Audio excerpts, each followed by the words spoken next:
Cricket से start कर लें क्योंकि आज एक बड़ा मैच भी है, फाइनल तो चल ही रहा है, लेकिन फाइनल तक रसाई की दौड़ का आज पहला मैच है। Exactly, but that is not what we were gonna talk about. हम ये बताना चाह रहे हैं आपको कि बांग्लादेश के खिलाफ 3 T20 मैचेस की सीरीज के लिए पाकिस्तान के 16 रुकनी स्क्वाड का ऐलान हो गया।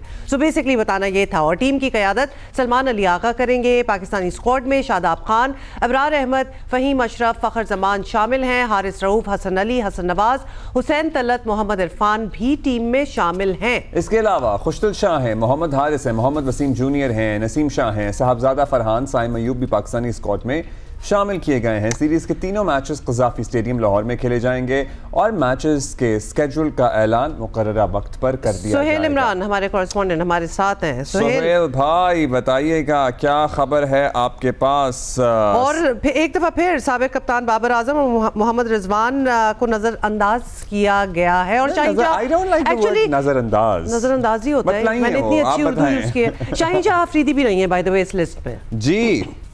अब्दुल्ला, सुहेल पहले ही बता दें, इनको रेस्ट कराया गया है या फिर ड्रॉप किया गया है? तो ये दोनों खिलाड़ी जो न्यूजीलैंड का आखिरी मरतबा पाकिस्तान क्रिकेट टीम ने टूर किया था, उसके T20 स्क्वाड में भी शामिल नहीं थे। तो इससे तो ये बात जाहिर होती है कि पाकिस्तान क्रिकेट बोर्ड और उसकी जो सिलेक्शन कमेटी है 2026 का जो T20 वर्ल्ड कप होना है वो उनके प्लान्स में शामिल नहीं, अब मूव ऑन करना चाह रहा है इन दोनों खिलाड़ियों से हटके।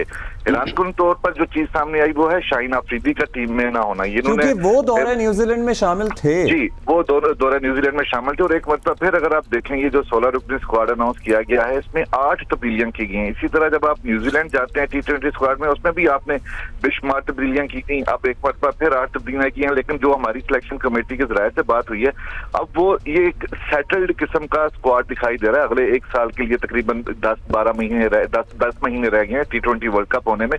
तो अब उसमें अगर एक आधी तब्दीलियां होंगी अगर जरूरत पड़ेगी, अब लग ऐसे रहा है कि ये एक सेटल्ड किस्म का। अच्छा सुहेल, ये बताएं कि ये जो नई पूरी टीम अनाउंसमेंट हुई है, ये नए कोच जो हैं माइक हैसन, उनकी मुशावरत शामिल है इसमें?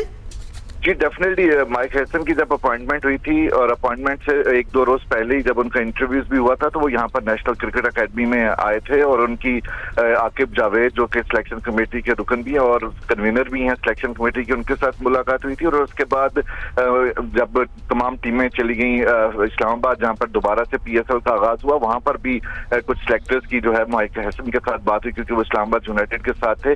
तो इसलिए तमाम तर मुशावरत के बाद हुआ 8 तब्दीलियां, जिससे मैंने भी जिक्र करा था। हसन अली दोबारा जगह बनाने में कामयाब हुए हैं, फखर जमान का कमबैक हुआ है, इंजरी के बाद आए हैं, साइम अयूब इंजरी के बाद वापस आए हैं, हुसैन तलत, साहबजादा फरहान, इन दोनों की डोमेस्टिक में कारकर्दगी की बुनियाद पर इन्हें रखा गया है। फ़हीम अशरफ, नसीम शाह और वसीम जूनियर ये T20 स्क्वाड में आए हैं। इसी तरह 8 खिलाड़ी जो ड्रॉप हुए हैं उनमें उस्मान खान, सुफियान मुकीम, शाहीन अफरीदी, उमैर बिन यूसुफ, मोहम्मद अली, अब्बास अफरीदी, जहांदाद खान और अब्दुल समद शामिल है।